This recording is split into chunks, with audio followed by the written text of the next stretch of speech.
half behind us, so we are excited to get going. We have a lot of issues and trying to do good things for Kansas. So we're going to do our best with what we're doing here.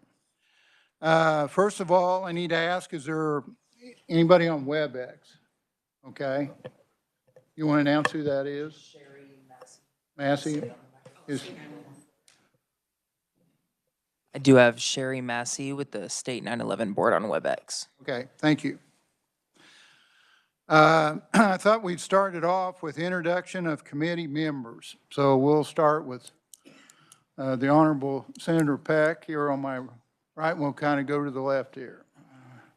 Thank you, Mr. Chairman. Yes, I'm glad to be on your far right.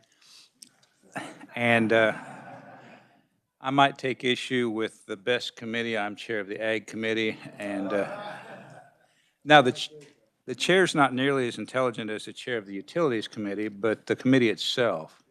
So is that enough suck up that you wanted me to do? Okay, gotcha. Virgil Peck, Senate District 15, Southeast Kansas, 5 counties, live in Montgomery County. Also have Labette County, Neosho County, Elk County, and Chautauqua County. Senator Craig Bowser, Senate District number 1, which is Northeast Kansas. So Atchison, Donovan, Jackson, Brown, Nemaha counties, Northern Leavenworth County, Northern Jeff County, and about half of Marshall County.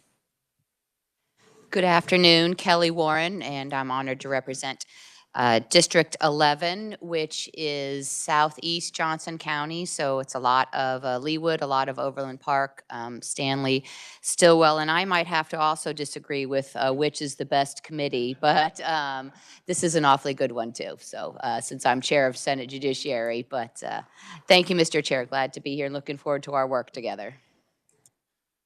Mike Peterson, South Sedgwick County. And Mike, you're chairman too. You going to jump in this or? Okay, all right. Senator Mercy Francisco, the 2nd District, much of Lawrence, 2 townships. Happy to be the ranking minority on both utilities and ag, and also to sit left of the chairman. Thanks, Mr. Chairman. State Senator Bill Clifford, District 39, far southwest Kansas. I have 11 counties. I always tell my eastern Kansas colleagues they represent zip codes. We represent territory. Lane County, Scott, Wichita, Greeley, Penny Kearney, Hamilton, Grant and Stanton, and Stevens, and the famous Morton County. Mr. Chairman, may I take a point of personal privilege to introduce a constituent? Yes, go ahead. Okay. I'd want to introduce Sheriff Dave Casper from Leota, Wichita County. Thanks for making the drive. Thank you, Mr. Chairman. Go ahead, Senator.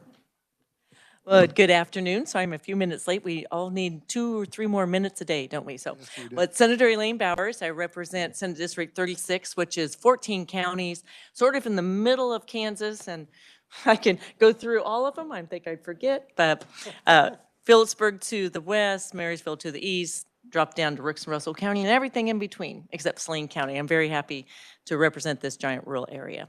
Thank you, Mr. Chairman. Told her in another committee meeting to just say she has a statewide office. I'm Joe Clays. I'm Senate 27, which is Northwest Wichita and Mays. Okay, you know, it makes us proud that we got Kansas pretty well represented here, so that's exciting. I'm a little concerned that Senator Clifford's got the sheriff here with him, so.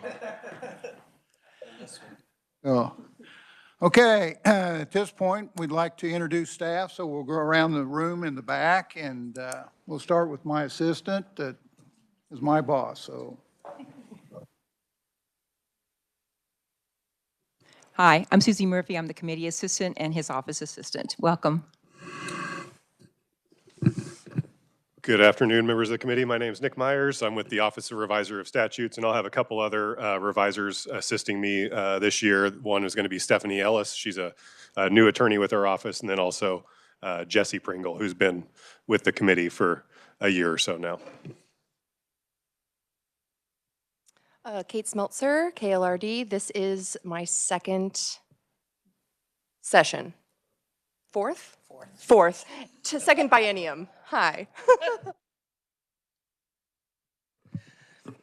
Hello, committee. I'm Heather O'Hara, and this is my 20th session with Legislative Research. Hello, Braden Humphrey with Broadcasting, and this is actually my second session. So I'd like everyone to know that the staff here, when you get up here, it makes you realize how important they are. And we appreciate all your guys' work. We do, because there's a lot of stuff going on, and you guys do a great job. So, okay, now we'd like to go into any agency or industry experts. If you wanted to introduce yourself, you could come up to the mic, and we're going to have to get rolling here. So to make sure, we probably got some new people that the committee might want to know who's with who with a face.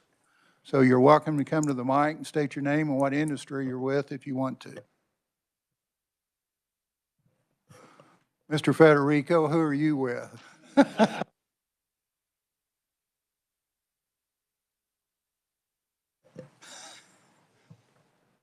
Mr. Chairman, did I make that? John Federico Durst Consulting. I found this person sleeping under a bridge, and I thought I'd take him in and mentor him this year, but this is my son Hayden, who has joined our firm. I'm sure you have some interaction with us. We have quite a bit of business likely in this committee. We represent 10 different technology-related industries, companies. In the state of Kansas, we represent 4 different cable companies, traditional cable companies, telecom companies, a variety of folks that have a direct interest in this committee. We have LS Power, Garmin, Black & Veatch. We represent General Motors, that is a big energy user, and most notably Astra, where the 9,000 acres that used to be the Sunflower Munition Plant, where Panasonic sits, and other potential investment that you might have an interest in. We look forward to working with you, and we appreciate the calling me out, Chairman. Thank you, Mr. Federico. Keep an eye on him if you would there. So. Are you talking to me? No, I'm talking to him. Anybody else that'd like to step forward? Because I see a lot of old faces, but there can be some new ones. You're sure welcome here, though. We need to keep them short, though. Federico was a little... Paul Snyder. I represent Kansas for Lower Electric Rates, a group of consumer energy users that fight to keep rates competitive in Kansas. I've been doing it in this role since 2018. Just for your information, this is the first year. At this point, I do not plan to introduce any bills over here. So there you go. I've got a carryover from last year, and hopefully get something over to the House to you. Good afternoon, committee members. My name is Joseph Astrab, and I am the Consumer Counsel for the Citizens Utility Ratepayer Board, better known as CURB. We are the government agency tasked with representing the interest of residential and small commercial ratepayers before the Kansas Corporation Commission and here at the legislature. This is my second year in the Consumer Counsel role, but we've been with CURB for about 6 years now. So glad to be back, glad to be here, and glad to see you all again. Thank you. Thank you.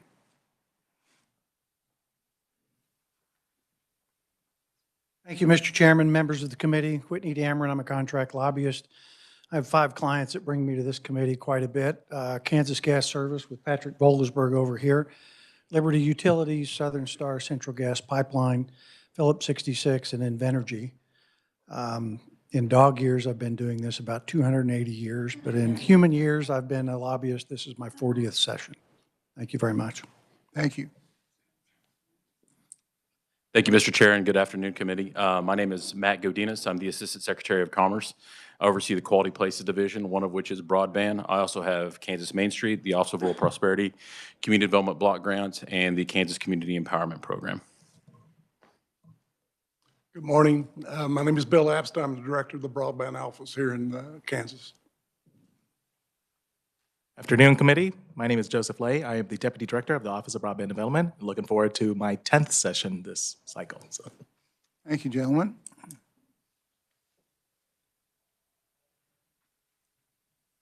Good afternoon, committee. Mike Morley, Director of Governmental Affairs for Midwest Energy. We're an electric and natural gas co-op based in Hayes. We serve 40 counties beginning in Ellsworth County, working your way out to the Colorado border.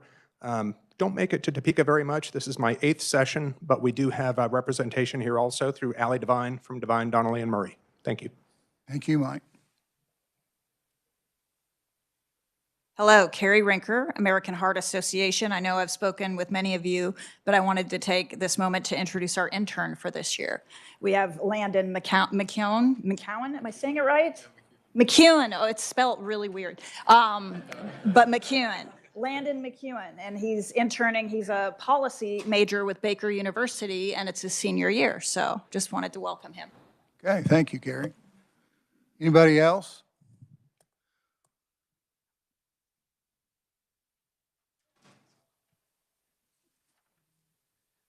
Thank you, Mr. Chairman, members of the committee. Reagan McLeod with Kansas Electric Cooperatives. We are the statewide service association for 29 electric co-ops serving the state.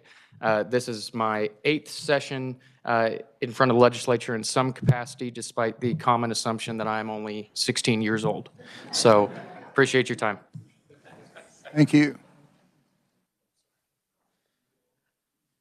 Good afternoon, committee. Mr. Chairman, Laura Lutz, in-house lobbyist and Director of Government Affairs for Evergy, and look forward to being a resource for you all in this rapidly changing energy landscape. So please reach out anytime this session. Thank you. Good afternoon. James Brungart, Manager of Regulatory and Government Affairs for Sunflower Electric Power Corporation. We're a generation and transmission electric provider for members in western and central Kansas.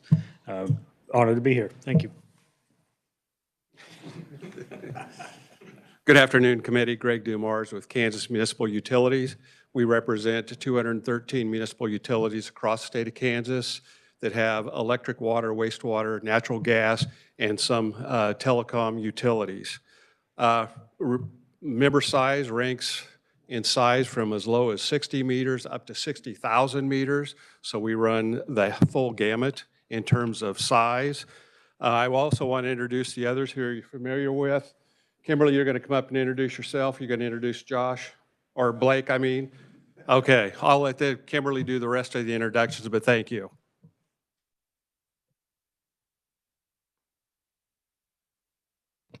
Hello, I'm Claudia Song with Kansas Farm Bureau. We represent 30,000 farm and ranch families through our 105 county farm bureaus.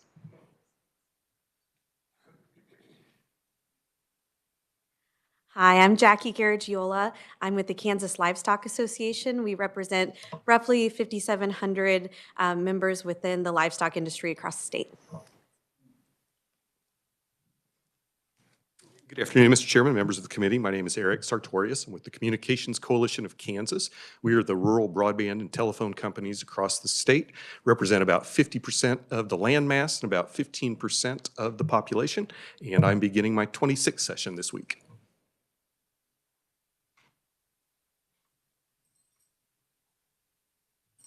Good afternoon, Mr. Chairman and members of the committee. My name is Kimberly Genscher-Swati, and Mr. Greg Dumars did a great job of providing an introduction about Kansas Municipal Utilities, the statewide trade association for all community-owned electric, natural gas, water, and wastewater members. We have over 213 members, and we are in all sizes and shapes of Kansas communities, representing all the House members and Senate members as well.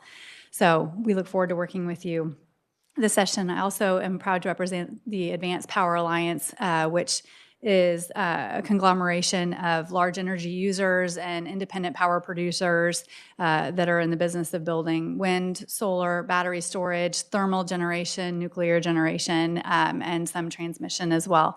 And then we also have a very specific nuclear interest. So we look forward to working with you day in and day out this session to help grow Kansas. And then also Blake Swinson is going to be working with us. He's our wonderful 3L from Washburn University. And then, you know, Josh, my business associate. Thank you. Thank you.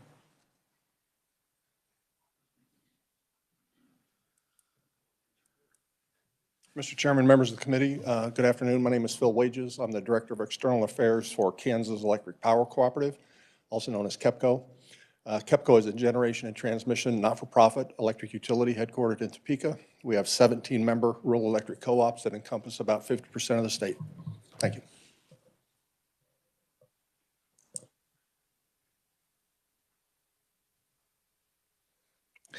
Good afternoon, members of the committee. I'm Travis Guerrero-Holtz. I'm with Braden Loan Associates. We are a contract lobbying firm. You'll see some of my other colleagues, Sandy Braden, Travis Lowe, Scott Heidner around the Capitol. We represent T-Mobile, Atmos Energy, which is a natural gas energy, and then Williams Pipeline. You'll also, if you haven't seen on your social calendar, we host the Thursday night utilities reception at our office. So now you know about it. So I expect to see all of you there.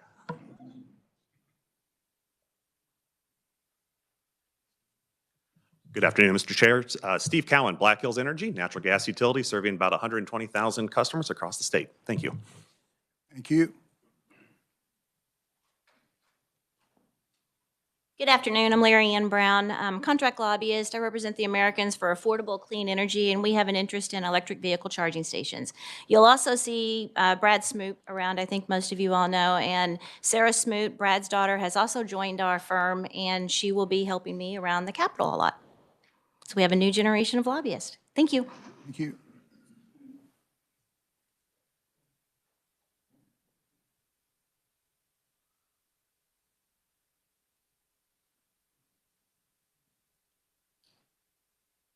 Good afternoon, Mr. Chairman and members of the committee. My name is Mike Murray.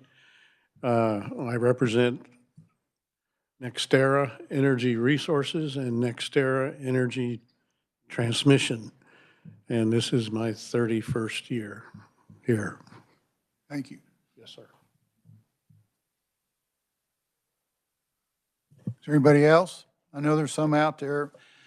I want to say thank you to all you in the room because, you know, you all play an important part of information. It's all about working together. So I kind of wanted to do this to make sure there's a lot of people. It makes you realize this when they all get in the room at the same time.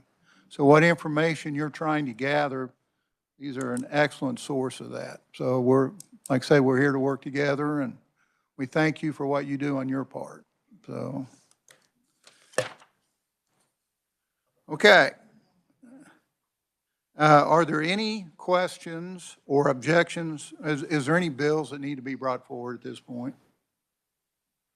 Okay. Senator Clifford. Thank you, Mr. Chairman. I'd like to introduce 26 RS 2778. This is a bill concerning oversight of the State Corporation Commission on not-for-profit utilities. On behalf of Southern Pioneer and Pioneer Electric, I'd like this to be a committee bill. Okay. Is there any objections to that being introduced? Okay. We will see that it gets in there. Is there anybody else in the room that has a bill? Nick, I know you've been working a lot. Are you saving these or? Okay. At this point, we got a committee report on the public service answering points, which is PSAP. And today, we had SB 11 we was working on. There was a lot to that. I want to thank the whole committee that for your work on this, because when you see this report that's in your packet, they did a lot of good work on this, and thank you. So at this point, to present this, I'd like Mr. Ed Klump to come forward. He's legislative liaison for Kansas Association Chief of Police, Kansas Sheriff's Association, and the Kansas Police Officer Association. So, Ed, welcome to committee, and we're excited to hear your report. Thank you, Mr. Chairman, committee members, and thank you, Chairman, for listing those agencies so I don't have to repeat them. Oh, the report's going to be up there. Okay. I'm not sure how helpful that'll be. We'll see here as I go along. I just want to cover some introductory things here first. We are here to talk about Senate Bill 11 primarily. And I want to remind everybody that although I represent the Chiefs Association, the Sheriff's Association, Peace Officers, my testimony on Senate Bill 11 was on behalf of only the sheriffs and the chiefs. And the reason for that is more than half of the PSAPs in this state are run under the authority of either a police department where a chief is in charge or a sheriff's office. And I just wanted to clarify that from the beginning. I also want to clarify that I'm here today really representing the committee that we pulled together, and not so much what our individual associations have to say, but I want to present the committee report as was approved by the committee and worked up with the committee. So after the hearing on Senate Bill 11, our association were asked to pull this committee together to kind of look for alternatives and ways we might implement some of the provisions in Senate Bill 11. And so I got the authority from our associations that was asked of to do this.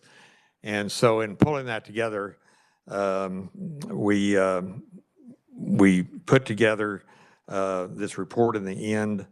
And just very briefly, the report, if you look on the back side of the cover page, is a list of all our committee members, many of which are in the room. All of you that are committee members, would you mind standing so they can see who you are? And they did a tremendous job, I want to tell you. Thank you, guys.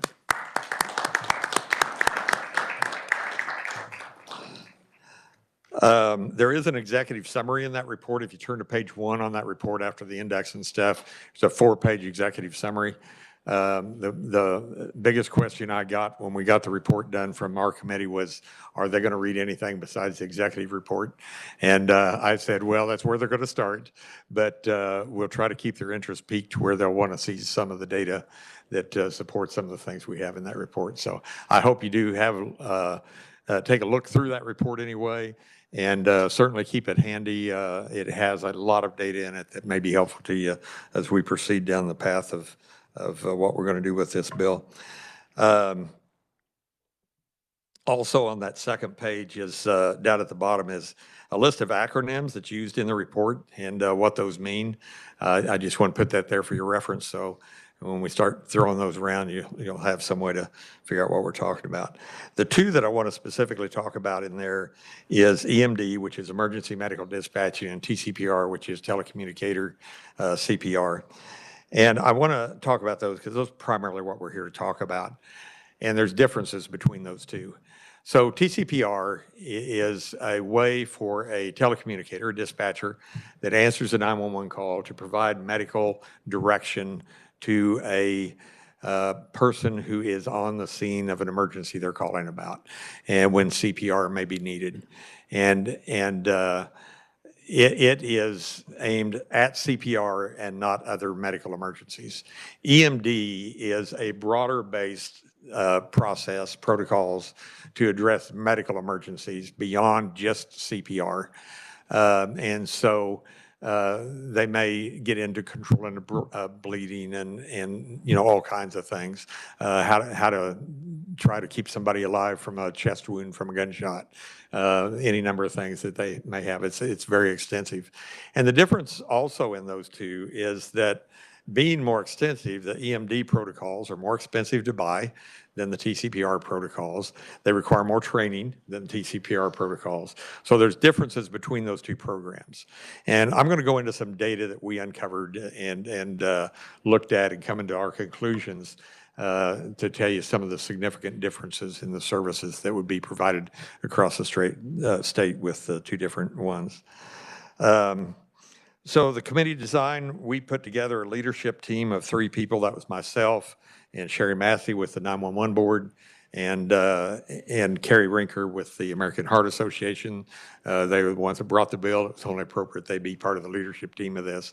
So we kind of, at least I considered the 3 of us as I was the chair, and I considered the other 2 as co-chairs, and we worked very closely together. We met several times prior to forming the committee to talk about how we wanted to form it, who we wanted on it, and things like that. And so our intent was to keep the size of the committee overall at a workable level. You all have been on committees that have so many people you can't get anything done. And so we wanted it manageable. And we were exploring ways to make this work for a PSAP. So we focused on PSAP participation. It was not in our scope to look at what's contained in protocols, what's the best medical practice, those types of things. So we weren't really talking about the medical stuff itself. We were talking, how do we make this work in the PSAPs that don't have it today? So we decided to form the committee by having representation from 3 different groups of PSAPs. Those that are small, like a 1-seat small operation, the mid-size, which is basically a 2-seat PSAP center, and then the larger ones. And I tried to get somebody from each one of those categories that was already doing EMD, and somebody from each one of those that wasn't doing any EMD yet. So we had a broad base there of various sizes, rural parts of the state, urban parts of the state, and also those that were already engaged in providing these services and those that weren't. I think that we did very well in getting that balance, and we had very good participation by all the committee members, and that's really what made it work. That membership structure was unanimously agreed to by the leadership team prior to us going out and recruiting the members for it. Sherry and Carrie did the bulk of the recruiting for that, and we ended up with a good team. We also included alternates to what we call the primary representatives, because our work was going to be over a short period. I was concerned that if one of those primaries couldn't make a couple of meetings, we'd miss too much in that category. So we had alternates that could represent them when the primaries weren't available. So the committee started by gathering data to explore 6 major areas. The first being the current status in Kansas of the use of TCPR and EMD.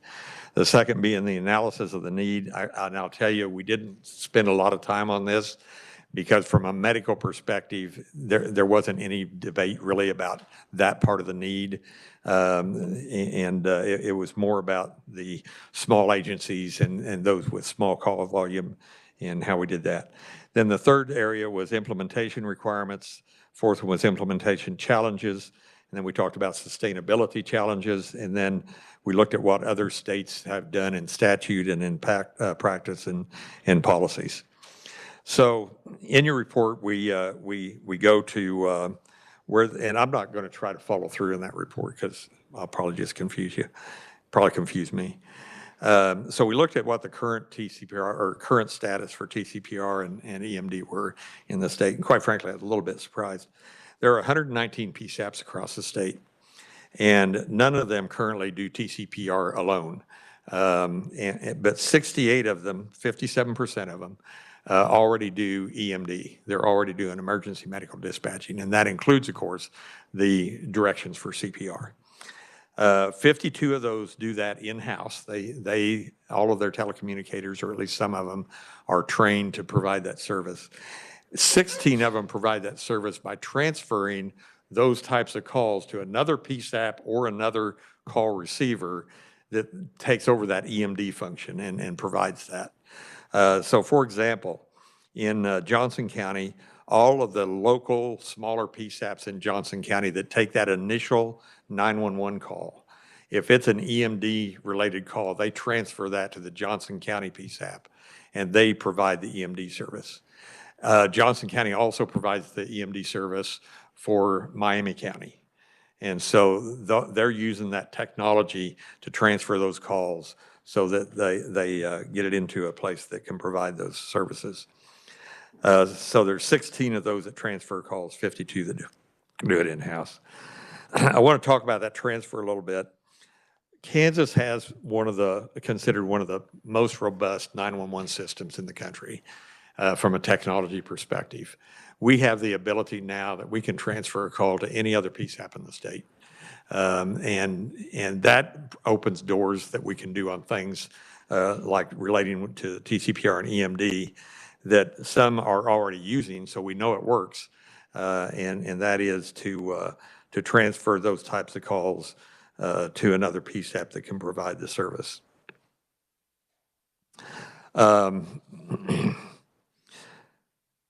Ford County provides EMD service for, I believe it's 3 other counties around them.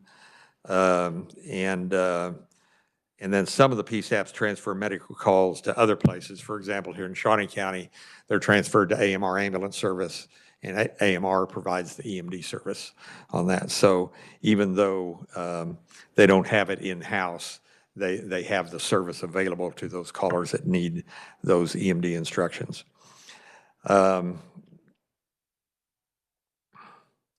There's 51 of the PSAPs that provide neither TCPR or EMD. 38 of those are small one-seat PSAPs, and 13 of them are two-seat PSAPs. So I want to talk, so that you understand when I talk about one-seat, two-seat, what we're talking about. Those are the number of consoles that are in place in that dispatch center, either one or two. It doesn't mean that they're both in use all the time. If they're a two-seat PSAP, they may have it there for a backup primarily. They may have it there because of periods of heavy call loads. They have another person sitting there, whatever. But it doesn't mean there's two people in the room necessarily, but it's just the number of consoles that's there to be used. And then there's the ones with three or more PSAP or seats that we use. So of those 51 that are not providing TCPR EMD currently, 38 of them are those one-seat PSAPs, and 13 of them, or 11%, are two-seat PSAPs. Those one-seat PSAPs are the ones that face multiple challenges in this implementation that we, our associations that I represent, provided testimony on during the hearing.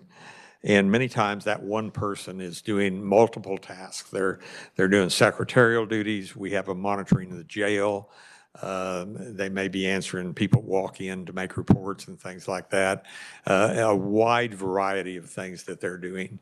And so it's not like most of the PSAPs that you see where you have, I'm going to call them a dispatcher sitting there, and that's all they do all day long is receive and dispatch calls. They do a lot more than that, but I'm trying to keep it simple. So that's what we found in current use around there. So then we looked at what is the current EMD coverage across the state? And we looked at that from a population basis first. 87.8% of the people living in Kansas, their homes are in an area where they get EMD services, 87.8% of them. 12.6 are in areas that don't. That tells you right there, predominantly the ones that do not have it are small rural jurisdictions. Land area wise, 53% of Kansas land area is with EMD services, 47% without. Again, that tells you most of them without are in rural areas. State and federal highways, 57% are covered with EMD services, 43% without. And state and U.S. Corps of Engineer parks, 67% are covered, 33% are not. The next thing we looked at was EMS arrival times, because the time from that call coming in and the time that EMS services arrive is really one of the critical components. Many times fire, police arrive quicker than EMS does. Sometimes we don't. But that average we found, or that the reported times we found varied from anywhere from 3 minutes to over 30 minutes for EMS to arrive on scene. And that's even more important as we talk about these programs, because these programs provide some level of assistance to that person pending the arrival of EMS. And that doesn't mean the first responder on the scene. That's just when EMS arrives. So the next thing we look at was kind of the need analysis, as I said. One of the things we wanted to do was, there was a lot of national numbers presented to you during the hearing, and we wanted to look at what are the Kansas numbers, what are we doing in Kansas, and what's our need in Kansas. And so we attempted to look at that. And in the report, in the attachments at the back of the report, there's one that is PSAP data that was provided to us by the 911 board.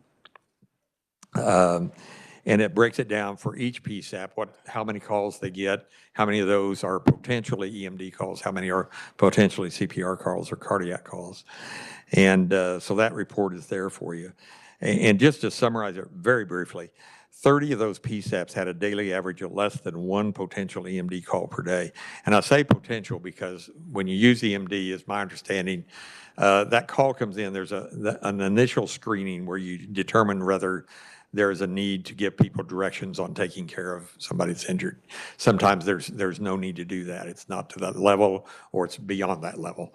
And so these are all the potential ones. 46 PSAPs out of the 119 had 6 or fewer cardiac calls per year. So that's the need level we're seeing as you look around the variation from places like Shawnee County, Johnson, Wyandotte, Sedgwick, where you have large numbers, and then down in your rural areas, you have very small numbers. We also looked at the EMS call data provided to us by the Board of EMS. It's in attachment B of the report. And you'll see on that, if you care to count them up, 32 counties had 10 or less CPR cardiac arrest cases in a reporting year. So the differences between those two reports is one is based on a fiscal year of September through August, and one is based on a calendar year. One is broken down by counties, one's broken down by PSAPs. So there's variation in the data that's collected there. Just point that out to you. We looked at call volume. PSAPs across Kansas in 2024 answered 1,526,700 calls, 911 calls. That is a ton of calls. And we did some calculations to get some approximations of how those broke out for CPR and EMD calls. So about 1/4 of 1% of those calls involved cardiac cases, potentially CPR type cases. The EMS data reflected I want you to know the EMS data reflected a higher number than that. I'm not sure what created that difference. It could be the way they get classified differently because EMS is classified, I think, more by the outcome or what they find after they get to the scene. The PSAP information is based on information we received in the initial call. So I think that accounts for those differences. But they're pretty significant differences. 3,800 on an average. If you look at the PSAP data, and it goes up to 5,400 if you look at the EMS data. Those include witnessed and non-witnessed cardiac arrest cases. Those are substantially different in successful outcomes. Won't go into those details. And approximately 25% of the calls involve medical symptoms that would have perhaps benefited from EMD application. And so just kind of an outline of what those numbers all are. And of course, most of those are in populated areas. That's where most of our calls are. Most of our events are because we got more people there, and those are the areas that are already covered with EMD. If you turn to page 9 of the report, the next thing we looked at were the requirements for implementing TCPR and EMD, and there's a table on that page. I'm not going to go through that. I'll just ask you if you can look at that at your leisure. But it kind of breaks down what those requirements are and what some of the differences are.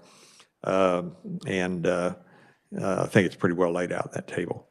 The next thing we looked at was the implementation challenges. I've already talked about the TCPR EMD differences. I think we've covered that substantially. I want to emphasize again, there is big differences in cost to those two different programs. There's a big difference in difficulties for implementation in small PSAPs. There's big differences in implementation or in sustainability, which is the next topic we'll talk about. So as far as implementation, the cost of protocol licensing and the related training, because the EMD training is more expensive or more intensive, extensive, is greater, and those costs become an issue. And so the medical dispatch protocols, they require a very complex decision-making pathways. You ask questions and you kind of move off different angles. Yes, sir. Okay. You know, it's a process of, number one, calming people down so they can carry out your directions, right? That's one of the biggest challenges our telecommunicators have. And then once you get them calmed down, how do you give them those directions? And how do you identify what that medical emergency is so you can turn to the right page in the protocol or pull up the right protocol sheet? So those are some of the challenges. The physicians, many of the protocols require you to have a medical director. I understand not all of them do, but most of them do, and that's expensive. Right now, some of these expenses the PSAPs it's a qualifying expense that they can use their distributed funds for, and those expenses are tracked by the PSAP board, and they say their typical cost of an EMD medical director is $1,000 a month for that job. So we're talking, $10,000, $12,000 a year. That's very consistent with what we ran into remember when Narcan was still a prescription, we had to have a medical director if we're going to allow our officers to carry Narcan. And that's the same experience we had. We were paying around $10,000 a year to have a medical director to do that. And then the administrative time or the outsourcing costs for quality assurance. Some of our PSAPs do that in-house. Some of them contract with an outside entity that does quality assurance. I found it interesting that over the course of our work, I learned that several PSAPs were in the process of moving away from doing it themselves, going to a vendor to do it because of the workload that it placed on them and the staffing shortages they were experiencing. Lack of available resources to find somebody that can receive a transferred call is another issue when we talk about can we transfer those calls out of the small PSAPs. Sustainability challenges with maintaining proficiencies in low call volume PSAPs. PSAPs are experiencing a very high rate of turnover, and they're continuing to. I'm glad to say in law enforcement we're starting to see that subside a little bit. But PSAPs, we were told that many of the PSAPs experience a new telecommunicator will probably be there about 3 years before they move on to something else. And that's a huge turnover and a huge part of the training program just for their basic telecommunication skills, not even mentioning the EMD training that would be there. Many of the PSAPs indicated to us there was a lack of qualified trainers distributed across the state that made in-person, and some of the providers of the EMD protocols requires in-person training. It can't be done online. Some of them allow it to be done online. TCPR can be done online. So, but that is one of the concerns also. And then, of course, the maintaining that quality assurance. There's a high percentage, sometimes 100% of the CPR calls that are supposed to be run through quality assurance, and then in the EMD it's a lower percentage, and it varies from protocol to protocol. The next thing we looked at was what other states were doing, and what we found in other states is that they were addressing some of these issues in various ways. Some had developed their own protocols, which they could then provide to the PSAPs at no charge. Some had centralized their purchasing process for the commercial protocols. Many had centralized medical oversight, so you only hired one medical director for the state rather than 119, one for each PSAP, which I think you can obviously see that's a huge savings. And then some centralized the quality assurance programs. So the conclusions the committee reached was that expanding Kansas capacity for structured medical 911 advice will improve emergency medical outcomes statewide. However, because of disparities in staffing levels, call volume, financial capacity, statewide mandate is not recommended by the committee. Our conclusions focus on incentivizing participation rather than mandating PSAP participation in either TCPR or EMD, either directly providing those services or pooling those services with other PSAPs who are willing to accept your medical calls and provide either EMD or TCPR services.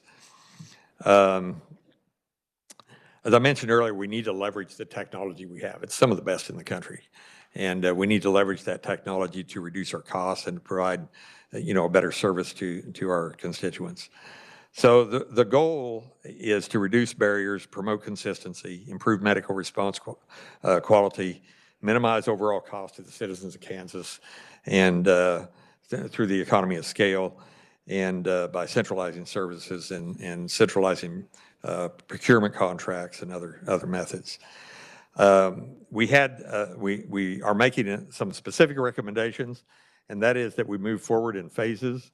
And phase 1 would include establishing statewide medical oversight specifically for TCPR initially, and then we can expand that out to EMD, enabling access to TCR training through online training provided by the State 911 Board, which they had at one time, and then they ended their contract on it because not many people were using it, and they've indicated an interest of restoring that.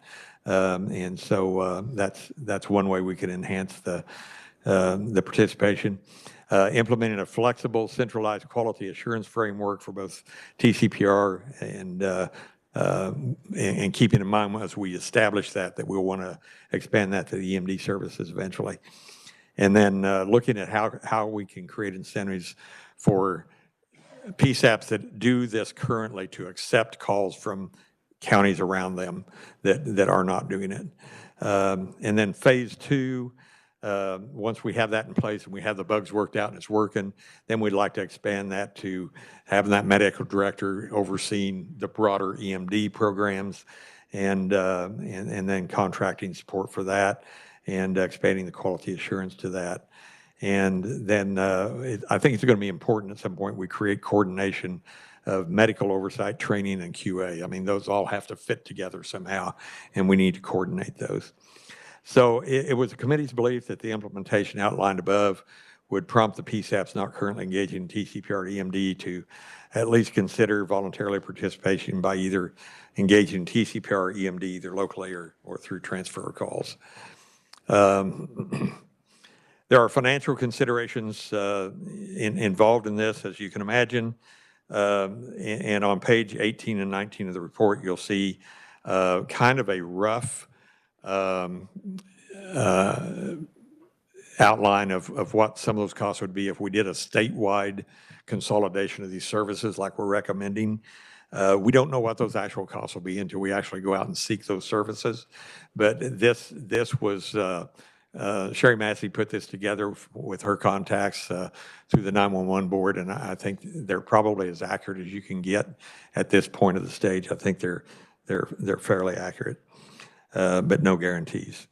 Notice on those there are startup costs, and then the costs go down after we get it initiated. So that's a consideration. How do we fund startup costs? How do we fund ongoing costs? And so clearly the centralizing the medical director is going to be a big saver. And then quality assurance likewise. And then on page 20 of the report, you'll find a more detailed discussion of this funding stuff, which I would suggest you read because I know funding is going to be a big component of what you look at. And then just the last little detail on that is each penny of a 911 fee generates $365,000. So we're probably looking at 3 or 4 cents to operate this program is what we're looking at. And then we have recommended legislative actions. This is the last point I'm going to make. There's 6 specifically, and we're already working with a revisor under the authority of the chair to work on these. Number 1 is establish statewide medical direction option. Number 2, establish statewide quality assurance options. Number 3, authorize the 911 board to use a state purchasing system to contract the state-supported solutions where locals can piggyback off those contracts. And then number 4, create and fund the TCPR EMD fund within the 911 board. And then provide liability protections for PSAPs engaging in these activities of the TCPR EMD. And the 6th one is to clarify, if necessary, the PSAP ability to contract with each other for these services. There's 2 other legislative considerations we included that may or may not be in a bill. I don't think that was our decision to make. Ensure legislative actions preserve the voluntary aspect of this course.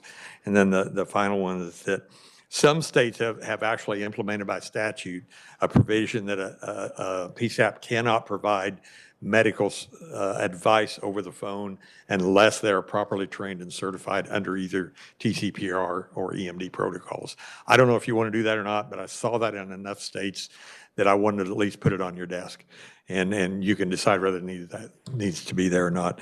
I think there's some wisdom in that because we heard stories, not necessarily here in Kansas, where a dispatch service had hired an EMT, and that EMT thinks they know how to relay this, and that's doing it and telling somebody how to do it is two different things.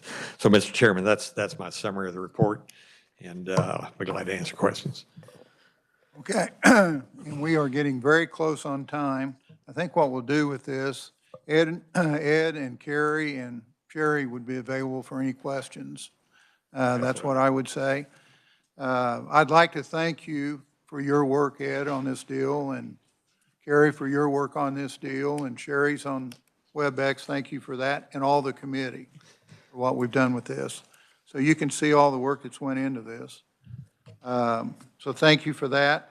A couple quick announcements. There is copies of your committee rules are the same as they were last year. They're in your packet for review. Copies of committee conferee rules are on the table over there. Tomorrow we have KCC that's going to be here. And then next Tuesday we got SPP. So just kind of let you know what's in the horizon. And do we have any quick questions anybody want to throw up at them? I got one question. Go ahead. Senator Francisco, I knew you would. Thank you, Mr. Chair. I really appreciate the outline of the procurement costs.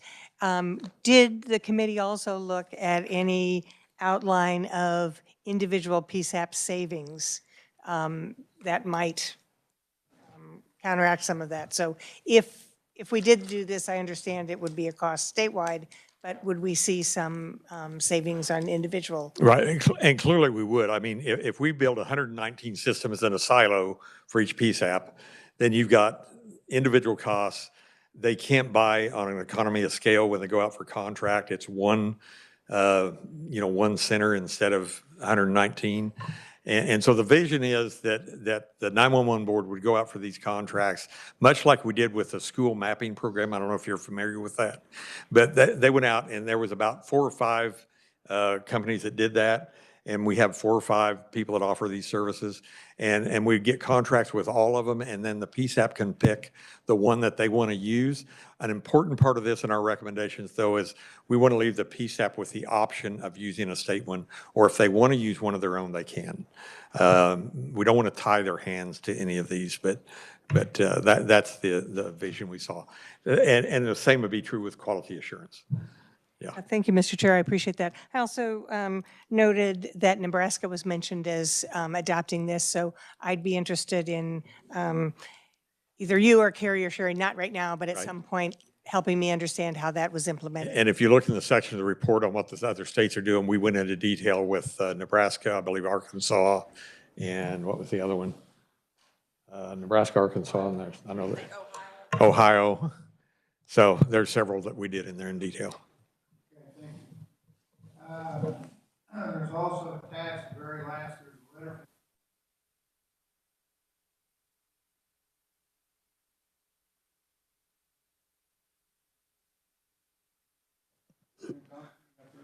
Yeah, Mr. Chair, CBS has a new show coming out called PSAP Tonganoxie. Just thought I'd let you know. I'm kidding. Okay, with that, thank you all for being here, and committee, we're adjourned. Thank you.